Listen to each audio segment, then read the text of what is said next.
ये कहानी एक ऐसे नाग की है जिसने अपनी नागिन पत्नी का त्याग करके एक राजा और उसकी पूरी साम्राज्य की रक्षा की और एक साधारण औरत से शादी करके पूरी जिंदगी एक इंसान बनकर जिया। एक ऐसा राज्य जहाँ का राजा बहुत ही दयालु और नरम दिल था और वह हमेशा दूसरों की मदद करने में सबसे आगे रहता था। राज्य के सभी लोग कहते थे कि भगवान ने उसे यहाँ गरीबों के लिए भेजा है। उसके पास बेशुमार धन दौलत थी, बड़े बड़े बंगले, ऊंची हवेलियां और नौकर चाकरों की एक पूरी फौज थी। उसकी आवाज जब उठती थी तो राज्य के सभी लोग खामोशी और प्रेम से सुनते थे। उसके रुतबे का डंका दूर दूर तक बजता था, मगर वह बहुत अकेला था क्योंकि उसे एक भी संतान नहीं थी। एक संतान के लिए उसने 3-3 शादियां की, लेकिन हर बार एक नई उम्मीद के साथ कि शायद अब तकदीर उसकी गोद भरेगी। लेकिन हर बार तकदीर ने उसे मायूसी ही दी। तीनों रानियां ही उसकी दुनिया थीं, मगर उनमें से कोई भी रानी उसे वह बच्चे की सुख ना दे सकी जिसके तड़प में उसका सीना जल रहा था। जब वह हर रोज अपने महलों की बालकनी से बाहर देखता तो चारों ओर बिखरी दौलत में भी उसे खालीपन नजर आता था।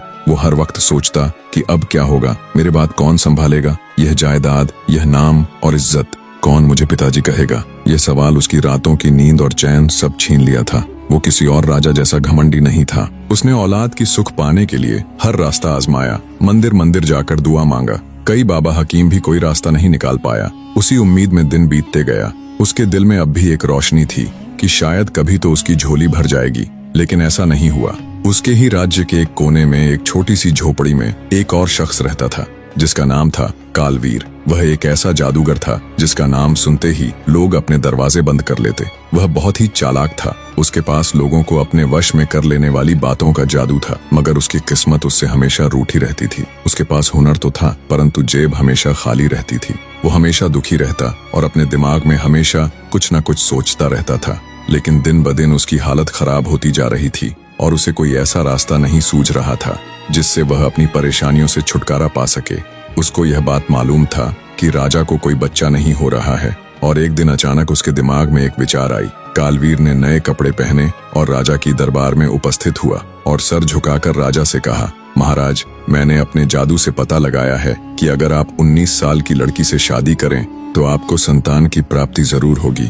राजा की आंखों में उम्मीद की एक चमक उभर आई। उसने तुरंत पूछा, आखिर वह लड़की कौन है और कहाँ रहती है? कालवीर ने बड़ी चालाकी से कहा, मेरे साथ वाले इलाके में एक विधवा बुढ़िया रहती है। उसकी एक ही बेटी है। वो साक्षात देवी का रूप है, सुंदरता, तेज और विवेक का अद्वितीय स्वरूप है। राजा ने थोड़ी देर सोचा और फिर कहा, चलो 3 शादियां पहले कर चुका हूँ, एक और सही। मेरे पास दौलत की कोई कमी नहीं, बस संतान की कमी है। अगर तुम्हारी बताई बात सच हो गई तो मेरी जायदाद को वारिस मिल जाएगा। राजा ने खुश होकर जादूगर को एक मोतियों की माला दी और कहा, अगर मेरी चौथी बीवी से भगवान ने संतान दी तो तुम्हें माला माल कर दूंगा, लेकिन अगर यह सब झूठ निकला तो तुम्हारी खाल खिंचवाकर चील और कौवों को खिला दूंगा। कालवीर ने मुस्कुराते हुए कहा, महाराज, मेरी जान तो आपके लिए हर वक्त हाजिर है। मेरी बताई बात कभी गलत साबित नहीं हुई। आप बस एक बार मेरी बताई लड़की से शादी करके देख लीजिए। दरअसल कालवीर ने यह सब बातें राजा को बेवकूफ बनाने के लिए कही थीं। बुढ़िया जिसकी बेटी की सिफारिश उसने की थी, असल में वह बुढ़िया उसकी अपनी बहन थी। उनकी हालत बहुत खराब थी। कालवीर चाहता था कि उसकी खूबसूरत भांजी की शादी राजा से हो जाए ताकि उनकी गरीबी दूर हो जाए और जायदाद का कुछ हिस्सा मुझे भी मिलता रहे। कुछ ही दिनों में राजा की शादी कालवीर की भांजी सुभद्रा से हो गई। राजा ने सुभद्रा को वो हर इज्जत और आराम दिया जो उसके सपनों में भी नहीं था। महलों में रहने का सपना सुभद्रा की आंखों में हमेशा से था, जो अब हकीकत बन चुका था।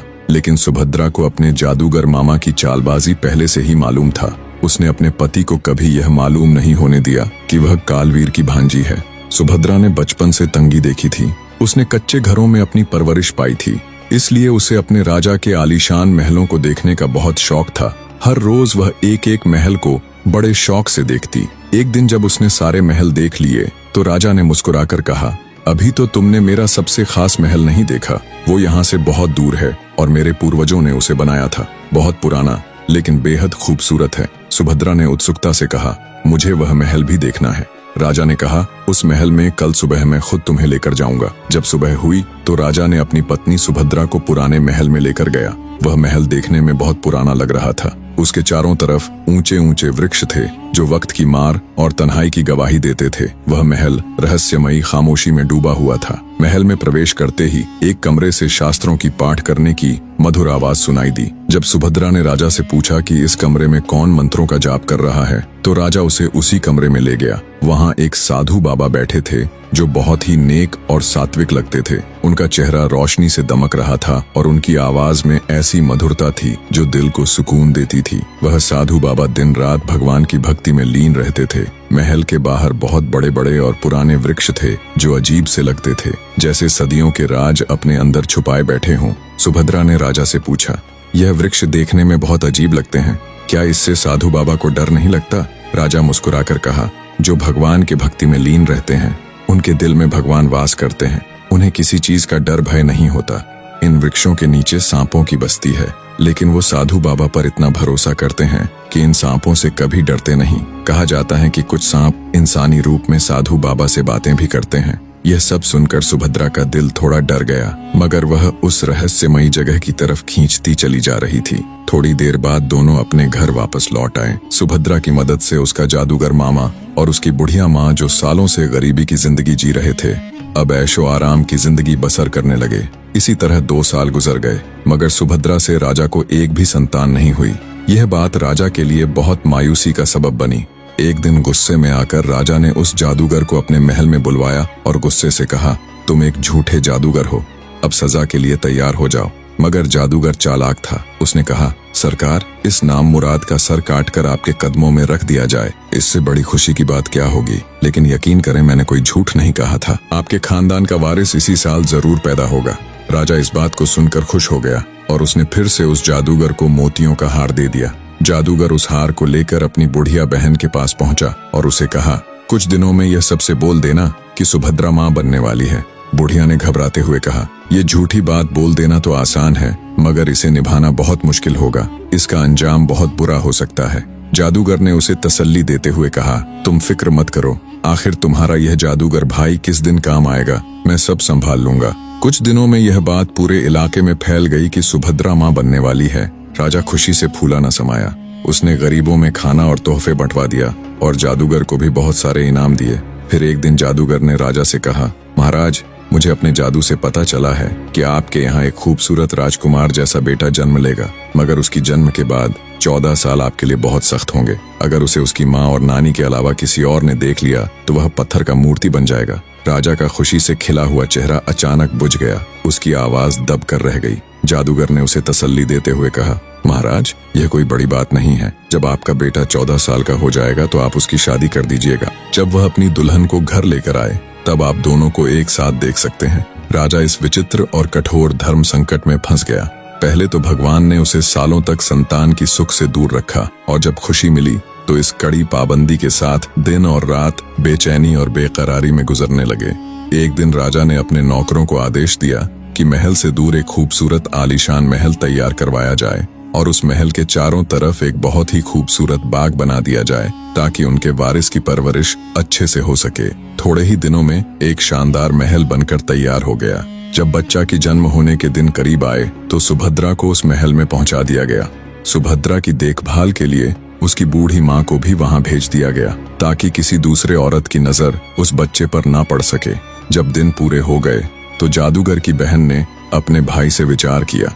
उन दोनों ने मिलकर एक नौकर के जरिए राजा को यह खुशखबरी दी कि बेटा जन्म हुआ है। राजा की खुशी की कोई ठिकाना न रही। उसने पूरे राज्य में यह ऐलान करवा दिया कि हर घर में जश्न मनाया जाए। राज्य के हर इलाके का हर आदमी इस खबर से बेहद खुश था। राजा ने अपने इलाके में ढेरों मिठाइयां बंटवाई, खेल तमाशे किए गए और उस साधु बाबा को बुलाकर अपने बेटे की लंबी उम्र और भलाई के लिए पूजा पाठ भी करवाई।